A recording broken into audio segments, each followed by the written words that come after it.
fa def une réaction nee na dans les vestiaires bi ñuy génn je voyais le comportement des joueurs mancuniens des Citizens et ñun suñu joueurs yi waaye tamit Edouard dafa am occasion boo xamante ne tout le temps dafay ñëwaat ci sama kanam nii.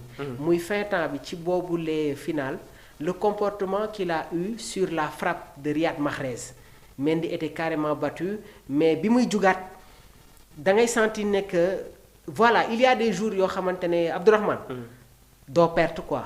et bi joueurs yi duggee ci biir vestiaire yi parce que man bi arbitre bi sifflé penalty bi j'étais sorti.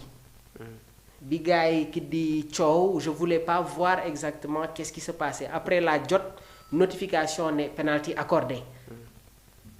bi Brahim di bi Pape Thiaw woowaatee joueurs yi maa ngi koy wax avant-hier Edouard Mendy ànd na ak joueurs yi mais moo njëkk a dem. rejoindre camp am. j'ai vu son attitude man bi ma ko gisee mu daw si laa xam ne que Brahim Diaz ne va pas marquer ce penalty là. oui. confiance bu doon dégager. non il était serein.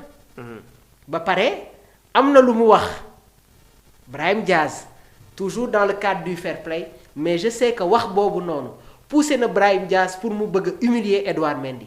moo tax mu tànte penalty bi. mais c'est la marque des grands joueurs. Abdourahmane yow am na leen loo xamante ne tey jii su ma la ko waxoon. noo def jaayu. nga touché orgueil. waaw.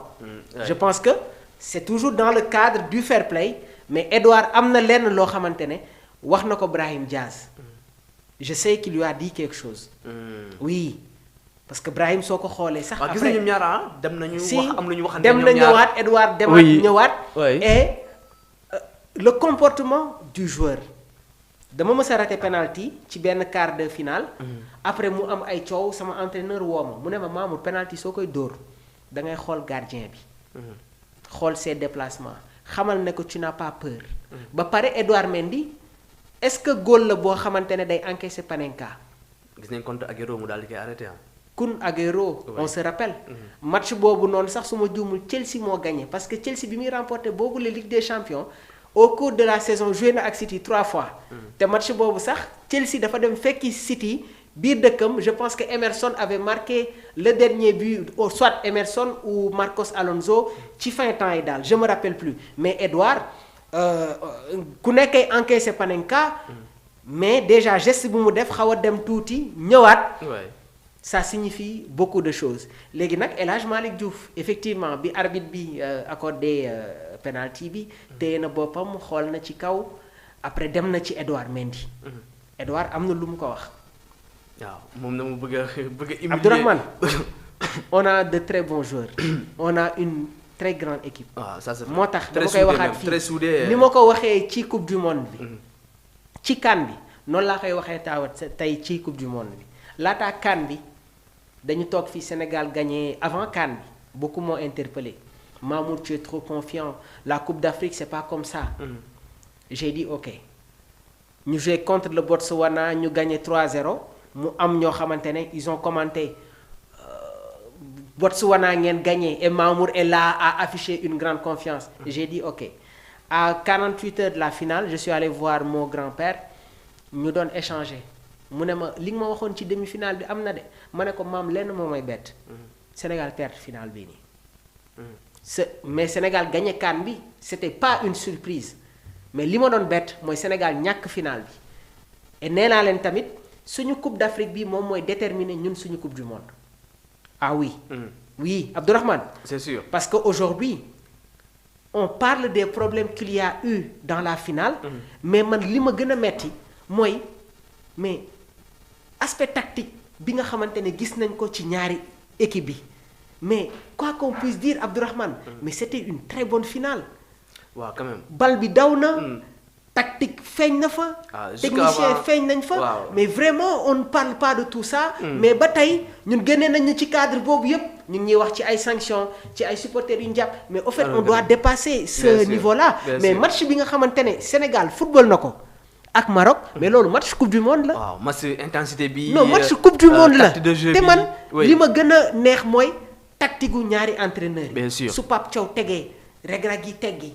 Regragui teg Pape indi leneen mais yooyu noonu yépp ça doit être le débat et je pense que la conclusion qu'on doit en déduire mooy mais attention mais ces entraîneurs africains-là ils sont au niveau encore une fois de l'aspect tactique bi nga xamante ne moom mooy dox ak football loolu c'est à magnifier Abdourahmane on n'en parle pas mais final bi nga xamante ne gars yi seetaan nañ ko non loolu match coupe du monde la léegi nag li ma gëm dama koy waxaat mooy man je crois à cette équipe gëm naa joueurs yi et je pense que le Sénégal a les moyens de marquer l'histoire du football africain. Très bien. ci coupe du monde bi nga xamante ne moom la ñu war a. On espère quand même daal di gagner boobu les coupe du monde maamu pratiquement on a fait le tour de l'actualité sportive gis naa aussi les internautes ñoo ngi réagir bu baax a baax ci li nga xam ne aussi moom mooy boobu les coupe du monde quand même on espère comme ni ko Mamour waxee def quelque chose dans cette coupe du monde là Mamour ce fut un vrai plaisir quand même bokk yow waxtaan bi. saa waaw mais Abdourahmane.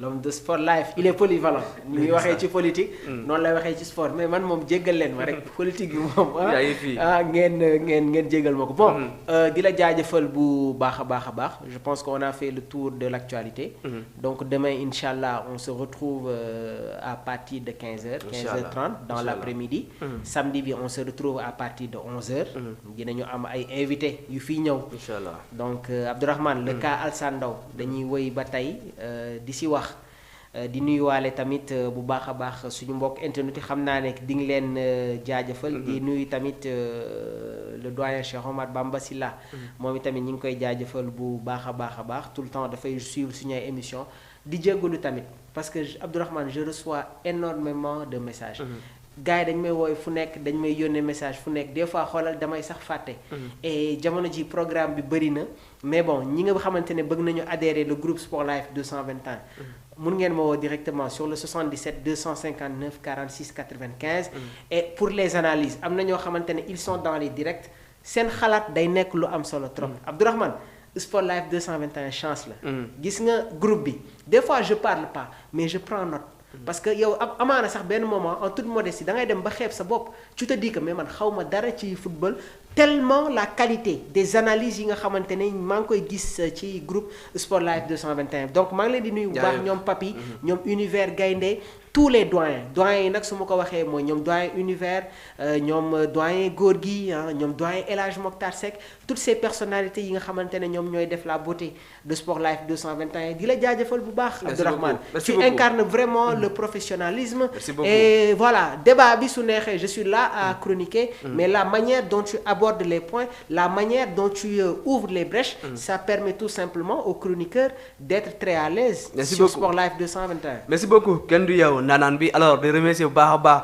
nos internautes Mbaye Gueye Diaw El Hadj Lo Merengue aussi daf ñu topp lu bëri loo ñu ngi lay ziar bu baax a baax Fallou Ndiaye aussi Nessé Dia voilà Nessé Dia moom tamit daf ñuy bàyyi xel bu baax a baax Mbaye Gueye Ndiaye Bintou alors Abou ki nga xam ne aussi moom mooy Aline Diouf voilà Cheikh Gueye yéen ñëpp donc bëgguma lim parce que bu limee aussi mën nga bàyyi ñenn ñi Samba Elexi Diop alors Top Gueye aussi yéen ñëpp donc tant que vous êtes ñu leen jaajëf bu baax di leen remercier aussi ci safo bi ak teewlu bi donc bu fekkee ne aussi am na ñoo xam ne tamit ne sont pas encore abonnés dem leen ngeen abonné ji ci Sport Life 221 donc lépp li nga xam ne nii ñeel na actualité sportive fii lay xewee ci Sport Life 221 tous les jours du lundi au samedi dañ fi ñëw indi ay analyse yu am solo yi nga xam ne nii day ñeel na wàllum football alors di remercier tamit Omar mi nga xam ne ni mu nekkoon ci technique bi Omar aussi bu son bi leeree image bi leer c'est parce que tamit moom moo si jàpp bu baax depuis le début on parle de Mamour mais le technicien Omar ñu koy jaajëfal bu baax a baax ñoom Fallou Ali et toute l'équipe